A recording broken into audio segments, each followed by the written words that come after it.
பேசணும்னு நினைச்சிட்டு இருந்தேன். அப்படியே நெகிழ்ந்து போயிட்டேன். இங்க நின்று பாருங்க, அப்படியே பசுமையா இருக்கு மதுரை. இப்ப மீனாட்சி பட்டு எடுத்தி அப்படி ஒரு உண்மையிலேயே நான் ஒரு சேலஞ்சில் தான் இதை செஞ்சேன்.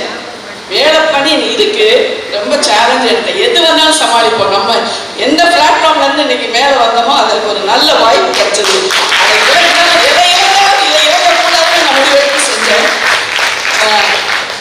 உண்மையிலேயே இந்த மாநாட்டுக்கு முக்கிய கருவாக இருந்த நமது தலைவர் மரிய லூயிஸ் அவர்களுக்கு ஒரு சிறப்பான பாராட்டுகள். அவர் நிறைய பண்றாரு. இது இந்த 3 மும்மூர்த்திகள் அவர் இடதுவதாக செயல்பட்டுக்கிட்டு அந்த நிதியை டிஜிட்டல் நீதியாக செயல்பட பொருளாளர், அவருக்கு எப்பயும் போற செயல் வீரராக செயல்படுகிற செயலாளர். இந்த 3 பேர் மைண்ட்லயும் ஒட்டுமொத்த கருத்தா நான் வந்திருக்கேன். மைண்ட்ல மாநாடு நடத்தணும் பெண்களுக்குன்னு முடிவெடுத்த உடனே நான் அவங்க மைண்ட்ல வந்ததுனால எனக்கு இதை கேட்டாங்க. நான் எப்படி மறுக்க முடியும்? கரும்பு தின்ன கூலியா? அதனால சரின்னு சொல்லிட்டேன். அப்போ எல்லாருக்கும் சகோதரர் சொன்னாரு, ஒரு சகோதரிகள் அனைவருக்கும் நான் ஒரு சேலை கொடுக்க போறேன், எதை செலக்ட் பண்ணலான்னு கேட்டார். நான் ஒரு 5-6 சேலையை போட்டுட்டு லாஸ்ட் 5வது இந்த சேலையை செலக்ட் பண்ணி சொன்னேன். அவர் சொந்த சேலையில கொடுக்கிறாரு. அப்ப சகோதரிகள் சொல்லிட்டாரு. அப்ப சகோதரிகளுக்கு எந்த கலர் கொடுப்பாங்க? பசுமை. 2வது எந்த இடத்துல நம்ம மாநாடு நடக்குது? மீனாட்சி பட்டணத்துல. முதல் நிகழ்வா இருந்தா பசுமையை ஆரம்பிக்கணும். இதை வச்சுதான் நாங்க பசுமை எடுத்தோம். முதல்ல பெண்கள் என்றால் ரோஸ் அப்படின்னு சொல்லுங்க இல்லையா, அதுலதான் இந்த ரோஸை செலக்ட் பண்ணது. மேடம் இந்த ரோஸ் வந்திருக்காங்க. அந்த மாதிரி ரோஸ்னா பிங்கி ரோசி எப்படின்னா இந்த காம்பினேஷனோட இருக்கணுங்கிற ஒரு விஷயத்தை முன்னிட்டு தான் இந்த யூனிஃபார்ம் சேரி செலக்ட் பண்ணி அதனுடைய பின்பலம் இதுதான். அதனால தலைவர் அவர்களுக்கு ஒரு சிறப்பான பாராட்டுக்கள்.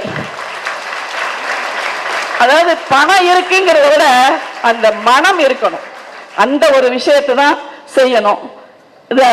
அவங்க வரலாற்றுன்றாங்க. இந்திய வரலாற்றில் முதலாக லியாபி வரலாற்றில் மதுரை கோட்டம் இந்த நிகழ்வை முன்னெடுத்துள்ளது. இது இன்னைக்கு இந்திய அளவில் பேசக்கூடிய ஒரு நிகழ்வாக இது இருந்திருக்கின்றத நம்ம மறுக்கவே முடியாது. எனக்கு ஒரு தலைப்பு 3 பாயிண்ட் கொடுத்திருக்காங்க. முயற்சி, மதிப்பு, முன்னேற்றம். இது இல்லாம நம்ம யாருமே இல்லை. அவங்க எதை நோக்கி எனக்கு அதை கொடுத்தாங்கன்னு தெரியல. நான் இங்க திட்டங்களை பத்தி சொல்ல போறதில்ல, மோட்டிவேஷன் சொல்ல போறதில்ல. என்னுடைய சில அனுபவ பகிர்வு, நேற்றைய அனுபவம், இன்றைய வரலாறுங்கிற மாதிரி சொல்ல போறேன். முயற்சி, அது இல்லாம நம்ம இருக்க முடியுமா? அதுவும் முகவாண்மையில் சொல்லுங்க. யாராவது அப்படி சொல்லுங்க, கை தூக்கலாம். முயற்சியை பத்தி இல்லாமல் நாம் வாழ்க்கையில் முன்னேற முடியும் அப்படின்னு சொல்லுங்க, கை தூக்கம். இல்லை. சோ முகரோர் பணி நற்பணி, அதற்கு உன்னை அர்ப்பணி என்பதற்கு இணங்க இங்கு திரளாக வந்திருந்த சகோதரிகளுக்கும் மேடையில் வீட்டிற்கும் சிறப்பு விருந்தினர்களுக்கும் எனது நண்பகல் வணக்கத்தை கூறிக்கொள்கிறேன். நான் ஒரு சில வார்த்தைகள் தான், அதுக்கப்புறம் சப்ஜெக்ட். சாதிக்க வேண்டுமா? சோதிக்க வேண்டும். ஒவ்வொருவருக்கும் தன் தொழிலில் ஏதாவது ஒரு சாதனை புரிந்திட ஆசை இருக்கும். அப்படி ஆசை என்றால் எந்த சாதனையும் வராது. இல்லை என்றால் அப்படி ஆசை உள்ளவர்கள் எவ்வளவு பயிற்சிகள் முயற்சிகள் எடுப்பார்கள். ஆனாலும் அவர்களது மனதில் எண்ணங்கள், நம்பிக்கை, ஆர்வம், விடாமுயற்சி போன்றவைகள் எந்த அளவில் இருக்குது என்பதே உண்மை. சாதிக்க நீங்கள் என்ன செய்யணும்? உங்களினாலே சோதிக்க வேண்டும். ஒரு சுய பரிசீலனை வேண்டும், உள் பயணம் வேண்டும். இப்போது சில கேள்விகளை கேட்டுக்கொள்ளலாம். ஒரு சிலவற்றை, எனக்கு பிடித்த தொழில் தான் நான் இருக்கிறேனா? தொழிலுக்கு வேண்டிய திறமையும் அறிவாற்றலும் உள்ளதா என்னிடம்? இல்லை, இதைவிட வேறு தளத்தில் பிரகாசிக்க முடியும் என்று எண்ணுகிறீர்களா? என் தொழில் நான் மிக சிறந்தவளாக இருக்கிறேனா? அப்படி இல்லை என்றால் என்னை சிறந்தவளாக ஆக்க தேவையான நடவடிக்கைகள் எடுத்து வருகிறேனா? நான் என்ன சாதிக்க விரும்புகிறேனோ அதை சாதிக்க உள்மனதில் ஒரு உத்வேகம் உள்ளதா? என் கனவுகளை, இலக்குகளை எட்ட தேவையான அளவு கடினமாக உழைக்கிறேனா? என் பயணத்தில் வரும் தடங்கல்கள் முறியடிக்கும் அளவுக்கு என்னிடம் வெறி உள்ளதா? பேஷன் அப்படின்னு சொல்றோம்ல, ஆர்வம், அது இருக்கா? என்னை ஊக்கப்படுத்தி சாதனை புரிய தூண்டும் இது போன்ற நண்பர்கள் என்னை சுற்றி இருக்கிறார்களா? தற்காலிக தோல்வி வந்தால் அதிலிருந்து மீள என்னிடம் மாற்று வழி உள்ளதா? நம் தளத்தில் ஏற்படும் பல மாற்றங்கள் தான் அறிந்து வைத்திருக்கிறேனா? இந்த மாற்றம் ஏற்றாற்போல் எதிர்காலத்தை சமாளிக்க நான் எப்படிப்பட்ட முயற்சிகள் எடுக்கிறேன்? இது போல பல கேள்விகள் நம்ம இருக்கலாம். ஆனால் இந்த கேள்விகள் கேட்டு பார்த்தால் பத்தாது. முயற்சி செய்து மாற வேண்டும். வெளியே மாற்றம் வராது, உள்ளே மாற்றம் வேண்டும். திருப்தியான பதில் வரும் வரை முயற்சி தொடரட்டும். முயற்சி திருவினை ஆக்கும் அப்படின்னு சொல்லுவாங்க. அத மாதிரி நான் அறிமுகப்படுத்தும் போது சொன்னாங்க 21 வயதில் முகவாண்மை எடுத்தேன். எனக்கு டாக்டர் படிக்கணும்னு ஆசைங்க. +2ல சயின்ஸ் குரூப். மெடிக்கல் அப்பெல்லாம் நீட்டெல்லாம் கிடையாது. முதல் பேட்ச் நாங்க தான். மதுரை மருத்துவக் கல்லூரியில் இன்டர்வியூல ஜெயிச்சுட்டேன். Height weight medical fitness okay. 1 லட்ச ரூபா கேட்டாங்க. 78வது ஆண்டு. 1 லட்ச ரூபாய் மதிப்பு இன்னைக்கு என்னைக்கு எவ்வளவுன்னு பார்த்துக்கங்க. அப்ப எங்க அப்பா யோசிச்சார், 1 லட்சமா? 78வது வருஷம். இன்னைக்கு எத்தனை கோடியா இருக்குன்னு பாருங்க. பெண் பிள்ளை 1 லட்சம் கொடுத்து சீட்டு வாங்கி நீங்க படிச்சு 5 வருஷம் முடிச்சு அப்புறம் தங்கச்சி இருக்கு அப்படின்ட்டு விட்டுட்டாரு. நமக்கெல்லாம் அப்ப போராடுற குணம் இருக்காதுல்ல. ஆனா மனசுக்குள்ள ஒரு வேதனை. அந்த காலகட்டத்தில் விட்டுட்டு இந்த telephone telegraph wireless operator course முடிச்சுட்டு மதுரை காலேஜ் ஜோஸ் இருக்கு, அதுல டெலிஃபோன் ஆப்ரேட்டர் வேலைக்கு சேர்ந்தேன். அத்தோட எனக்கு ஒரு லெட்டர் வருது மதுரை டிவிஷனல் ஆபீஸ்ல இருந்து. நீங்க எல்லாருமே எப்படி முகவராக இருப்பீங்க? ஒரு வளர்ச்சி அதிகாரி மூலமா அல்லது ஒரு முதன்மை காப்பீட்டு சீஃப் அட்வைசர் மூலமா வந்திருப்பீங்க. எனக்கு எல்ஐசி டிவிஷனல் ஆபீஸ்ல இருந்து லெட்டர் வந்தது. ஏன்னா டிவிஷனல் ஆபீஸ்ல 6 மாதத்துக்கு முன்பு நான் கிளர்க்கு கம் டைபிஸ்ட் போஸ்ட்டுக்கு அப்ளிகேஷன் கொடுத்துருந்தேன். +2 முடிச்சு இங்கிலீஷ் தமிழ் அப்பெல்லாம் டைப்பிங் முடிச்சது. மறந்துட்டேன். அது யாரோ தேர்ந்தெடுத்துட்டாங்க போல இருக்கு. அதுல இருந்து எனக்கு தேர்ந்தெடுத்து வந்தது. உண்மையிலேயே முகவர் அப்படிங்கிற அந்த வார்த்தை எனக்கு புதியதாக இருந்தது. அந்த காலகட்டத்தில் 21 வயதில் முகவர்னா என்ன தெரியலையே. அருகில் உள்ள கிளையை அணுகவும் போய் பார்த்தா ஓடணும், அலையணும், அலைஞ்சு உழைப்பிற்கேற்ற ஊதியம் வரும் சொன்னாங்க. எங்க அப்பா எனக்கு ஆர்வம் கொடுத்தாங்க, செஞ்சேன். டெலிபோன் ஆபரேட்டரா இருக்கும்போது இன்னைக்கெல்லாம் ஒரு செகண்ட்ல நம்ம உலகத்துக்கே பேசுறோம். அன்னைக்கு நீங்க நினைச்சீங்கன்னா PBX board, private box exchange college ஹவுஸ்ல இருக்கு. 100 போன் 100 ரூமுக்கு ஒரு கனெக்ஷன் இருக்கும். நான் எக்ஸ்டென்ஷன் கொடுத்து கனெக்ஷன் வாங்கணும். டெலிஃபோன் எக்ஸ்சேஞ்சில் மெட்ராஸ்க்கு பேச 1 நிமிஷத்துக்கு 72 ரூபா. லைட்னிங் கால், நோ டிலே கால் சொல்லுவாங்க. அந்த காலகட்டத்தில் ஒருத்தர் என்கிட்ட ஒரு ஃபோன் போட்டு கொடுங்கம்மா, நான் மேடம் அப்போ மணிமொழியன் MD-ஆ இருந்தார், அவர்கிட்ட போட்டு நான் பேசணுமா. அவர் ஃப்ரெண்டு கொடுத்துக்கிட்டே இருந்தேன். நம்ம இல்லாமல் அவர் ஃபோன் பேச முடியாது. இவர் நம்ம கிட்ட ஃபோன் கேட்கிறாரு. அஸ் LIC ஏஜென்ட் நம்ம என்ன நினைப்போம்? நம்ம அவர்கிட்ட பாலிசி கேட்போம். சார் பாலிசி ஒன்று எடுங்க சார்.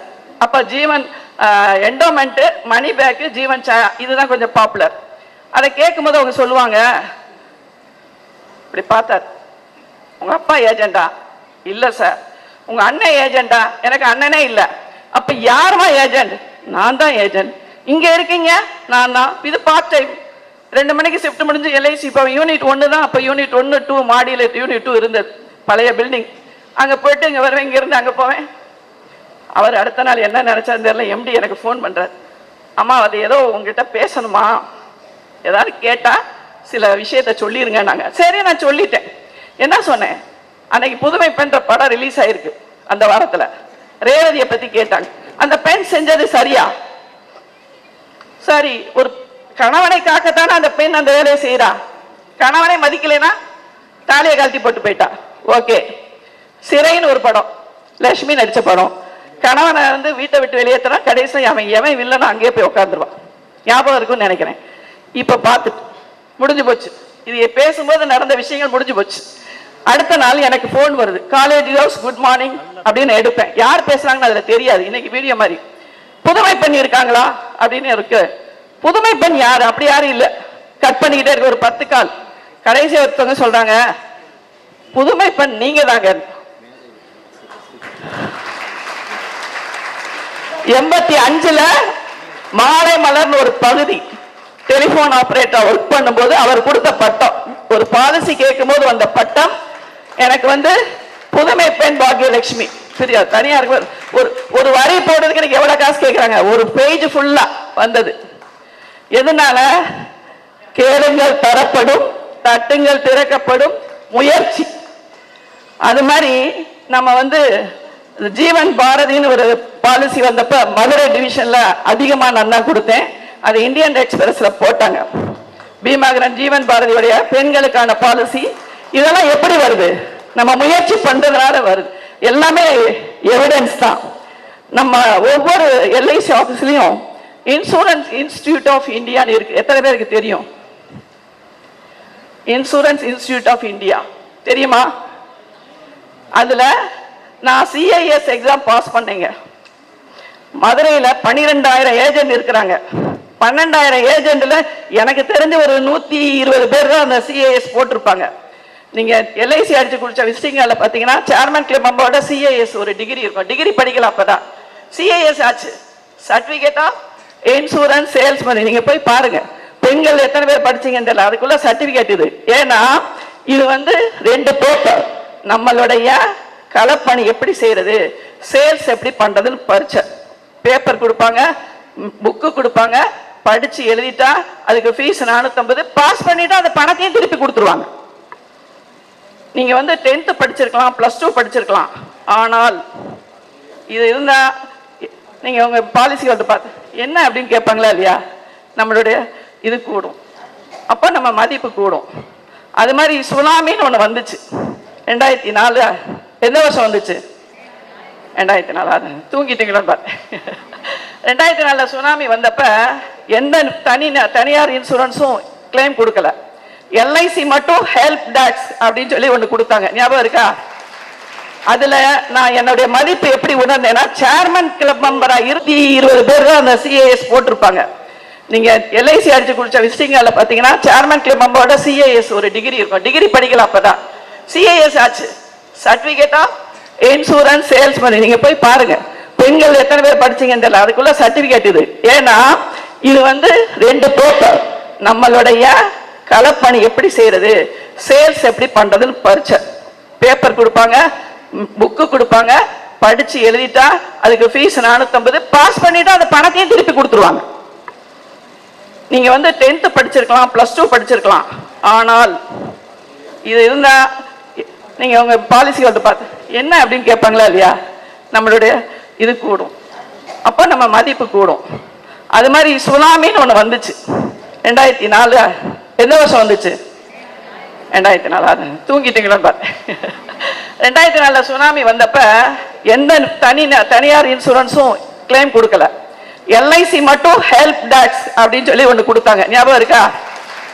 அதுல நான் என்னுடைய மதிப்பு எப்படி உணர்ந்தேன்னா, சேர்மன் கிளப் மெம்பரா யாரு ஒரு கிளைம் வாங்கணும்னா எவ்வளவு கஷ்டப்படணும்னு எல்லாருக்கும் தெரியும். ஃபார்ம் கொடுக்கணும், அதுக்கு ஏகப்பட்ட இது, அதை ஃபில்அப் பண்ணி கொடுக்கணும். ஏழை கிளைம்னா வேற கொடுக்கணும், ஆக்சிடென்ட்னா கொடுக்கணும், postmortem report, death certificate, FIR எல்லாம் கொடுக்கணும். ஆனால் எல்ஐசி என்ன அனௌன்ஸ் பண்ணது? சேர்மன் கிளப் மெம்பர் கையெழுத்து போட்டால் இமீடியட்டா 24 ஹவர்ஸ்ல செக் கொடுத்துரும் கிளைம் அப்படின்னு அனௌன்ஸ் பண்ணாங்க. என்னோட கிளையண்ட் ஒருத்தர் வேளாங்கண்ணிக்கு டிரைவர் கார் ஓட்டி சென்றார். நான் பேப்பர்ல அவங்க எனக்கு அந்த நிறுவனத்துல இருந்து அவங்க போன் வந்தோன்னே தெரிஞ்சுக்கிட்டேன். 1 லட்ச ரூபா சம்மஷூட். உடனே அவர் மதுரை வைத்தியநாதபுரத்துல வீடு. அவங்க எல்லாம் அழுகா சோகத்துல இருக்காங்க. பாடி கூட மூட்டை கட்டி தானே வந்துச்சு. சொன்ன வீட்டுக்கு போறேன். போனா என்ன சொல்றாங்க? யாருமா? நான் எல்ஐசில இருந்து வந்திருக்கேன். இந்த மாதிரி அந்த செல்வம் இறந்துட்டார்ல, அவர் இன்சூரன்ஸ் ஒன்று போட்டிருந்தார். 1.5 வருஷம் தான் பாலிசி கட்டியிருக்காரு. 6 குவார்ட்டர். அவர் எடுத்து பார்க்கணும். பார்த்துட்டு அவருக்கு அவங்க அம்மாவுக்கு ஒண்ணுமே தெரியல. இன்சூரன்ஸ் பாலிசி போட்டது அவங்க தான் நாமினின்னு தெரியாது. பீரோவை திறந்து நானே பாண்டை எடுத்துட்டு வந்து பிரான்ச் 2ல கொடுத்து எல்லாம் பண்ணி எல்லாருமே செட்டில் பண்றதுக்கு ரெடியாகி கொடுத்துட்டோம். கொடுத்த பிறகு அவரை கூப்பிட்டு விட்டு வர சொன்னாங்க. நம்ம அழுகை கண்ணீர்மா. இதெல்லாம் 24 மணி நேரத்துல நடந்தது. Madurai division claim branch manager அவ்வளவு பேர் வேகமா வேலை பார்த்தாங்க. எப்படி? அந்த சேர்மன் கிளப் மெம்பர் கையெழுத்து இருந்தனால எல்லாமே வேண்டாம். நோ எஃப்ஐஆர், போஸ்ட்மார்ட்டம் ரிப்போர்ட், அந்த செட்டில்மெண்ட் இதே பத்திரிகையில தான் வந்தது. இதனால நம்ம மதிப்பு உயர்ந்தது. இதுல ரிட்டையர்ட் ஆன ஸ்டாஃப் இருக்காங்க, கண்ணன் மேனேஜர் இருக்காரு, மாரியப்பன் இருக்காரு, தங்கவேல் பிரான்ச் மேனேஜர், எல்லாருக்குமே இது முடிச்சோம். ஆனா அந்த காரை ஓட்டிட்டு போக சொன்னார்ல ஓனர், அவர் குடும்பமே போச்சுங்க. அவர் மட்டும்தாங்க மிச்சு. அவர் நடைபெணமாகி சாகிற லெவலுக்கு போயிட்டாரு.